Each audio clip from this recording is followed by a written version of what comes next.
बचपन में हम में से लगभग हर किसी ने कभी न कभी सोचा होता है कि काश हमारे पास भी कोई जादुई ताकत होती। आज की कहानी भी कुछ ऐसे ही खास लोगों के बारे में है। कहानी की शुरुआत यूरोप के एक छोटे से देश के शाही परिवार से होती है, जहां हम सामंथा नाम की छोटी राजकुमारी को देखते हैं। राजघराने में पैदा होने के बावजूद उसे कभी भी एक राजकुमारी जैसी जिंदगी नहीं मिली। वहीं दूसरी तरफ उसकी बड़ी बहन एलेनोर को हर चीज एक बार कहने पर ही मिल जाती थी। हालात और भी खराब तब हो गए जब सामंथा के पिता, जो उस देश के राजा थे, एक प्लेन हादसे में अपने भाई के साथ मारे गए। उनकी मौत के बाद सामंथा की मां कैथरीन ने देश की बागडोर संभाल ली। साथ ही यह तय हुआ कि जैसे ही एलेनोर 18 साल की होगी, उसे अगली रानी बना दिया जाएगा। सामंथा को तो जैसे कभी इस परिवार का हिस्सा ही नहीं माना गया। वह एक आम लड़की की तरह अपनी जिंदगी जीती थी और अपने दोस्तों के साथ खुलकर घूमती थी। इन्हीं दोस्तों में एक लड़का माइक भी था। देश में बढ़ती तानाशाही के खिलाफ सामंथा और माइक ने सड़क पर रॉक म्यूजिक परफॉर्म किया। इस प्रदर्शन को देखने के लिए लोगों की भीड़ जुट गई, लेकिन साथ ही पुलिस भी वहां पहुंच गई। सामंथा ने अपने स्केटबोर्ड से पुलिस का ध्यान भटकाने की कोशिश की, लेकिन एक ट्रैफिक साइन से टकराने के कारण वह पकड़ी गई।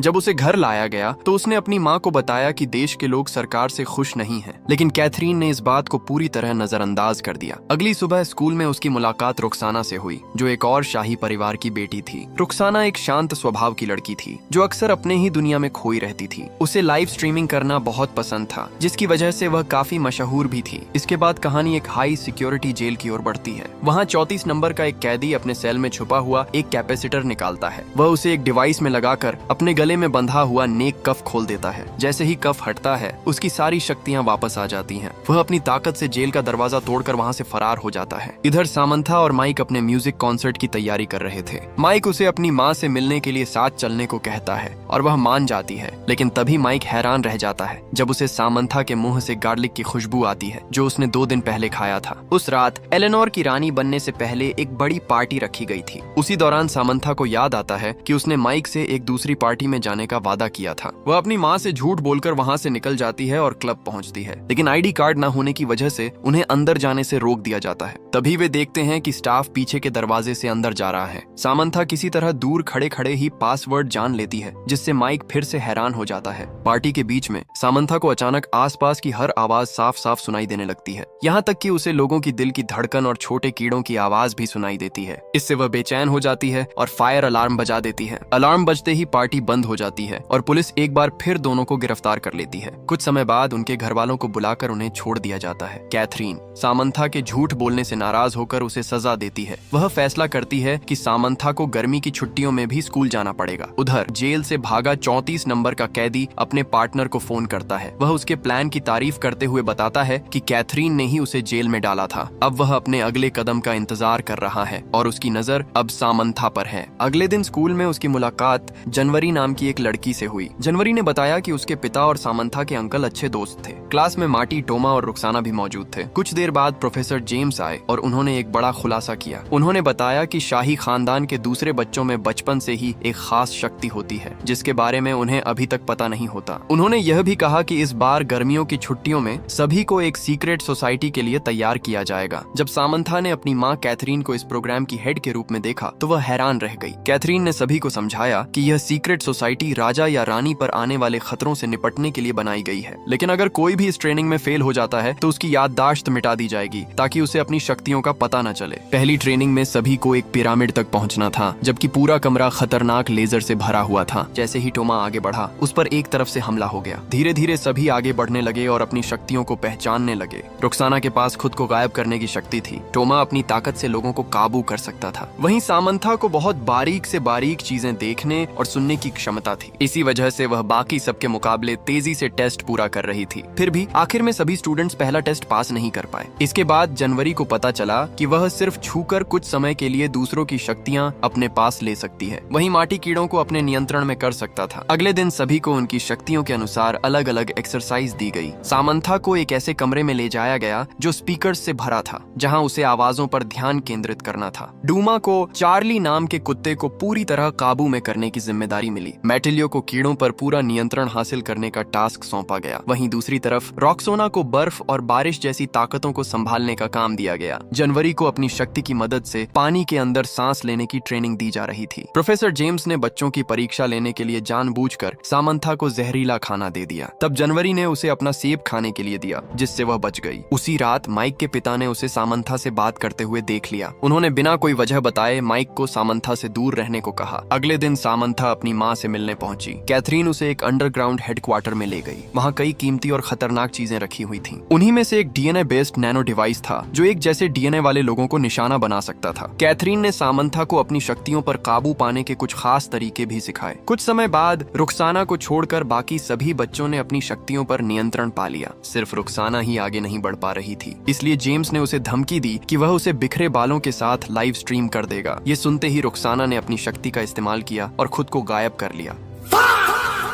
अब सभी स्टूडेंट्स अपनी शक्तियों को पूरी तरह समझने लगे थे। यह देखकर जेम्स भी काफी खुश था। उसी रात सामंथा को माइक के साथ एक कॉन्सर्ट में जाना था, लेकिन तभी जेम्स ने सभी को तुरंत बुलाया और उनके पहले मिशन के लिए तैयार होने को कहा। उनका मिशन था एक कीमती चीज को चोरी होने से बचाना। जगह पर पहुंचकर सामंथा ने अपनी शक्ति से चोर का पता लगा लिया। फिर सभी ने मिलकर उसका पीछा किया और उसे पकड़ लिया, लेकिन बाद में पता चला कि वह असली चोर नहीं बल्कि जनवरी की कोच थी। यह सब सिर्फ उन्हें उकसाने और परखने के लिए किया गया था। वे अपने दूसरे मिशन में भी फेल हो गए, जिसे देखकर जेम्स बहुत नाराज हुआ। उसने अगले दिन की क्लास कैंसिल कर दी। सामंथा ने माइक से कॉन्सर्ट में न आने के लिए माफी मांगी, लेकिन वह उसे यह सच नहीं बता पाई कि उसकी जिंदगी में क्या चल रहा है। इसी वजह से माइक काफी परेशान हो गया। अगले दिन छुट्टी होने के कारण सभी ने बाहर घूमने का प्लान बनाया। इस दौरान जनवरी और सामंथा की दोस्ती और गहरी हो गई। सामंथा ने उसे अपने घर भी बुलाया। दोनों चुपके से घर में घुसकर स्टूडियो में पहुंच गईं। वहां सामंथा ने बताया कि उसके पिता उसे बहुत प्यार करते थे और उसके लिए उन्होंने पूरे टावर को स्टूडियो में बदल दिया था। तभी वहां माइक भी आ गया। सामंथा को उसके बिना मस्ती करते देख वह नाराज होकर वहां से चला गया। कुछ देर बाद कैदी नंबर 34 ने अचानक उन सब पर हमला कर दिया। भागने से पहले उसने सामंथा को स्नोफ्लेक कहकर पुकारा। यह सुनकर सामंथा चौंक गई, क्योंकि यह नाम सिर्फ उसके पिता ही लेते थे। जेम्स ने सभी को शांत रहने के लिए कहा, लेकिन सामंथा उसकी बात अनसुनी करके कैदी नंबर 34 के पीछे भाग पड़ी। जंगल में जाकर उसने उसे ढूंढ लिया। उसी दौरान जेम्स सामंथा को बचाने की कोशिश में बुरी तरह घायल हो गया। उसने सामंथा को बताया कि वह कैदी असल में उसका चाचा एडमंड है, लेकिन वह और कुछ बता पाता उससे पहले जनवरी वहां पहुंच गई। उसने अपनी चुराई हुई शक्तियों से एडमंड को जोरदार मुक्का मारा। फिर वह सामंथा और जेम्स को वहां से सुरक्षित ले गई। जेम्स की हालत बेहद नाजुक थी। अब कैथरीन के पास कोई विकल्प नहीं बचा था। उसे अपनी बेटी को पूरा सच बताना पड़ा। उसने बताया कि एडमंड ने ही राजा बनने के लिए उसके पिता की हत्या की थी। इसी अपराध के कारण कैथरीन ने उसे हाई सिक्योरिटी जेल में बंद कर दिया था। सामंथा अपने चाचा से मिलने जेल पहुंची। वहां एडमंड ने बताया कि वह देश में तानाशाही खत्म करना चाहता था, ताकि सभी लोग बराबरी से जी सकें। उसे उम्मीद थी कि उसका भाई राजा बनने के बाद बदलाव लाएगा, लेकिन लंबे इंतजार के बाद भी कुछ नहीं बदला। इसलिए उसने मजबूरी में उसे मार दिया। इसके बाद सामंथा अपनी बड़ी बहन से मिली। उसकी बहन ने उसे भरोसा दिलाया कि रानी बनने के बाद वह देश में जरूर बदलाव लाएगी। सामंथा ने उस पर विश्वास कर लिया। सभी लोग राज तिलक समारोह की सुरक्षा के लिए तैयार हो गए। उसी रात सामंथा अस्पताल में जेम्स से मिलने गई। उसने उससे अपनी गलती के लिए माफी मांगी। राज तिलक के दिन दुनिया भर के शाही परिवार वहाँ पहुँचे। उधर टोमा उस दिन अपनी शक्तियों का इस्तेमाल नहीं कर पा रहा था, क्योंकि उसकी शक्तियाँ जनवरी चुरा चुकी थी। वह चुपके से अंडरग्राउंड हेडक्वार्टर पहुंच गई। वहां जाकर उसने गार्ड्स को एडमंड को छोड़ने का आदेश दिया। तभी पता चलता है कि फोन पर एडमंड से बात करने वाली कोई और नहीं बल्कि जनवरी ही थी। दोनों शुरू से ही मिले हुए थे। इसके बाद वह वापस गई और अपने दोस्तों को अपने पीछे आने के लिए उकसाया। फिर उसने उन्हें एक सेल में बंद कर दिया, लेकिन मार्टी ने एक मक्खी की मदद से सामंथा तक सारी बात पहुंचा दी। सामंथा ने अपनी शक्तियों का इस्तेमाल करके एडमंड का पता लगाया और उसका पीछा करने लगी। उधर रानी का राज तिलक शुरू हो चुका था। इसी बीच एडमंड वहां पहुंच गया और उसने एक ऐसा डिवाइस एक्टिव कर दिया जो शाही खून वाले सभी लोगों को खत्म कर सकता था। सामंथा को समझ आ गया कि जनवरी भी उसके पीछे आ रही है। वह भागकर माइक के घर पहुंची और उससे मदद मांगी। शुरुआत में माइक ने मना कर दिया, लेकिन जब सामंथा ने उसे अपना सच बताया तो वह मान गया। इसके बाद सामंथा और माइक ने मिलकर सबसे पहले जनवरी को पकड़ा। जनवरी ने कबूल किया कि वह एडमंड का साथ इसलिए दे रही थी ताकि वह खुद सत्ता हासिल कर सके। इसके बाद दोनों ने बाकी सभी साथियों को छुड़ाया। सभी ने मिलकर एडमंड के खिलाफ लड़ने का प्लान बनाया। एडमंड का मानना था कि शाही खानदान के खत्म होने के बाद ही लोगों को असली आजादी मिलेगी। सामंथा, टोमा और रुखसाना ने मिलकर उसका ध्यान भटकाया। वे उसे एक ऐसे कमरे में ले गए जहां पहले से ही एक खास डिवाइस लगाया गया था। उस डिवाइस की वजह से एडमंड की शक्तियां कमजोर पड़ गईं। उसी समय माइक ने नैनो डिवाइस को रिप्रोग्राम कर दिया। इससे एडमंड उसी के अंदर फंस गया और काबू में आ गया। दूसरी तरफ राज तिलक समारोह बिना किसी परेशानी के पूरा हो गया। अब एलेनोर आधिकारिक रूप से देश की नई रानी बन चुकी थी। सैम, रेक्सोना, टूमा और मैथ्यू को सीक्रेट सोसाइटी में शामिल कर लिया जाता है। प्रोफेसर जेम्स के ठीक होने के बाद कैथरीन ने नई रानी को इस सीक्रेट सोसाइटी के बारे में सब कुछ बताया। रानी ने वादा किया कि देश के लोगों को तानाशाही से मुक्त कर एक नई सरकार बनाने का मौका दिया जाएगा, ताकि हर नागरिक आजादी और बराबरी के साथ जी सके। इसी बीच एक चौंकाने वाली खबर मिली कि जनवरी जेल से भाग चुकी है। अब सभी को मिलकर उसे फिर से पकड़ना होगा। अगर तुम्हें मौका मिले तो तुम कौन सी सुपर पावर चुनोगे? कमेंट में जरूर बताना।